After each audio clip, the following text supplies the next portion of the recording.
اعوذ باللہ من الشیطان الرجیم بسم اللہ الرحمن الرحیم نحمدہ ونصلی علی رسول الکریم اما بعد۔ ہم اس سلسلے میں بات کر رہے تھے کہ قرآن پاک کو کیسے پڑھا جائے، اور یہ ایک عجیب سی بات لگتی ہے کیونکہ مسلمان سمجھتے ہیں کہ قرآن تو وہ پڑھتے ہیں اور قرآن کے بارے میں انہیں کیا سکھایا جا سکتا ہے کہ قرآن کیسے پڑھا جائے، لیکن در حقیقت یہ ایک ایسا موضوع ہے جس پر بات کرنے کی ضرورت ہے اور سوچنے کی بھی ضرورت ہے۔ ہم نے بات شروع کی تھی کہ رسول پاک صلی اللہ علیہ وسلم نے ہمیں بتایا ہے کہ قرآن پاک کو کیسے پڑھا جائے۔ قرآن پاک میں بھی اسی حوالے سے بہت ہی تفصیل سے بتایا گیا مختلف مقامات پر کہ قرآن کو کیسے پڑھا جائے۔ سوال یہ ہے کہ کیا ہم قرآن اس طرح پڑھ رہے ہیں جیسے رسول پاک صلی اللہ علیہ وسلم نے پڑھا یا پڑھایا، یا جیسے قرآن پاک میں اس موضوع پر بات ہوئی ہے، یا ہم بے خبری میں وہ کچھ کر رہے ہیں جو ہمارا دل چاہتا ہے اور ہم کہتے ہیں کہ یہی قرآن کا پڑھنا ہے۔ تو کیا ہم وہ ٹارگٹس اچیو کر رہے ہیں جو ہمیں قرآن پاک کے پڑھنے سے حاصل ہو سکتے ہیں؟ اس پر ہم نے بہت ڈیٹیل سے بات کی تھی، لیکن ابھی اس کا سلسلہ جاری ہے اور یہ جاننا بہت ہی اہم ہے، اور اس کے لیے ہمیں اس پر بات کرنے کی ضرورت ہے کہ ریڈنگ کیا ہوتی ہے، اور ہم ریڈنگ کی ڈیفینیشن کے لیے، ریڈنگ کی تعریف کے لیے ہمیں وہاں جانا ہوگا جہاں ریڈنگ کے مضمون کے ماہرین موجود ہیں۔ ہمارے پاس ریڈنگ کے جو ماڈل ہے وہ بنیادی ماڈل وہ ہے جو اہل زبان کا ماڈل ہے۔ جب اہل زبان کوئی مضمون پڑھتے ہیں تو بغیر کسی تگ و دو کے ان کے سمجھ میں آ جاتا ہے، اور اگر کوئی اہل زبان پڑھا لکھا ہو، عالم ہو، تو اس کے لیے وہی مضمون زیادہ گہرائی رکھتا ہے۔ اب سوال یہ ہے کہ ہمارے سامنے ان دونوں میں سے کون سا ماڈل ہے؟ چونکہ ہم غیر اہل زبان ہیں، تو اگر ہم اس حوالے سے دیکھیں کہ غیر اہل زبان کے لیے کسی بھی نص کو، کسی بھی متن کو پڑھنے کے لیے بنیادی شرط کیا ہوگی؟ ظاہر ہے کہ چونکہ وہ زبان کو نہیں سمجھتا، اس لیے کوشش وہ یہ کر سکتا ہے کہ یا تو اس زبان کو سمجھ لے، یا اس زبان کا ترجمہ کیا ہوا کسی کا بھی اس سے گزرے اور اس کو سمجھنے کی کوشش کرے۔ تو اس حوالے سے ہم بات کر رہے تھے کہ ہم قرآن پاک پر کس طرح سے توجہ دے رہے ہیں۔ ہماری اسٹڈی یہ بتاتی ہے کہ پاکستان میں قرآن پاک کو یہ سمجھا جاتا ہے کہ یہ پڑھا گیا، لیکن در حقیقت پڑھائی کی تعریف میں وہ کچھ نہیں آتا جو ہم قرآن پاک کے ساتھ کر رہے ہوتے ہیں۔ اور دیکھیے کہ پڑھائی کے نتیجے میں ایک آؤٹ پٹ آتا ہے، ایک ان پٹ ہے، پڑھائی ان پٹ کہلاتی ہے، اور پڑھائی کے نتیجے میں ایک آؤٹ پٹ آتا ہے، اور وہ ہوتا ہے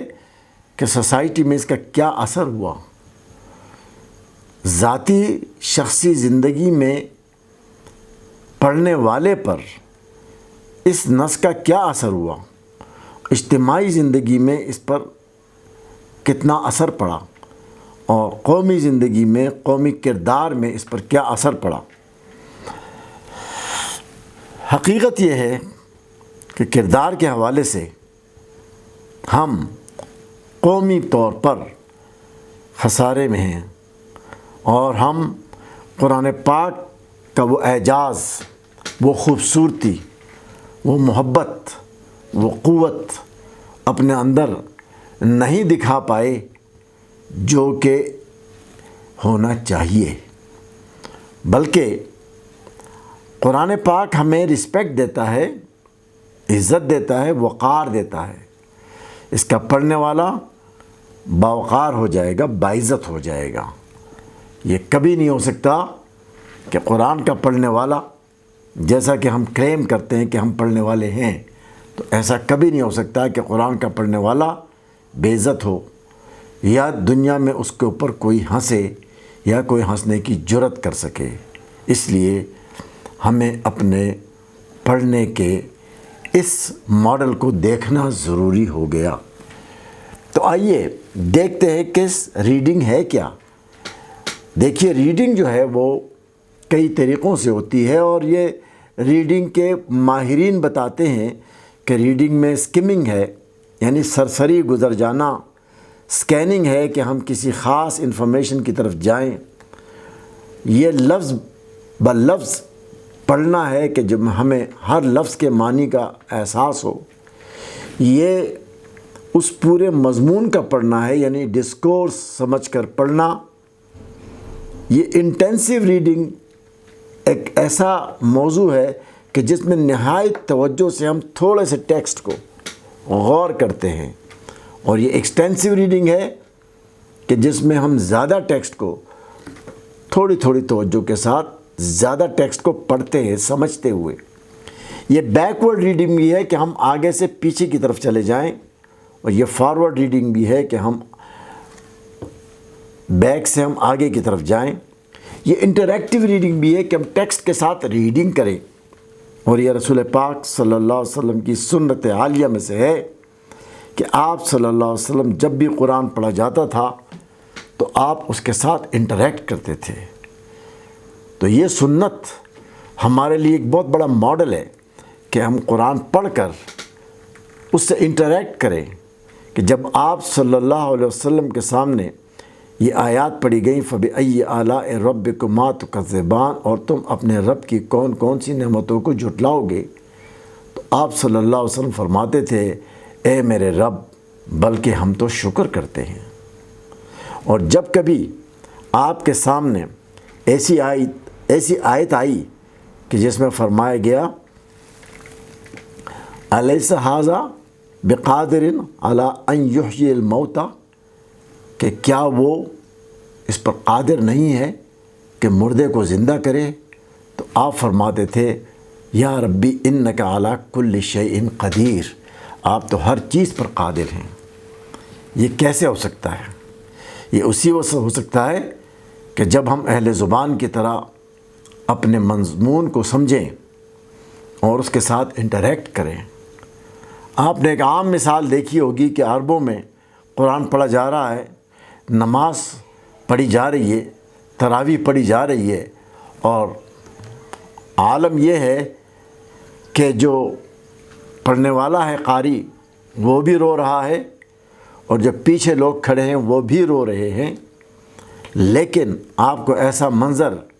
کبھی اپنی مسجد میں نظر نہیں آتا۔ ہم دعاؤں پر تو رو لیتے ہیں، اس کی وجہ یہ کہ دعائیں ہماری سمجھ میں آ جاتی ہیں، لیکن قرآن کے متن پر ہمیں رونا اس لیے نہیں آتا کہ ہماری سمجھ میں نہیں آتا۔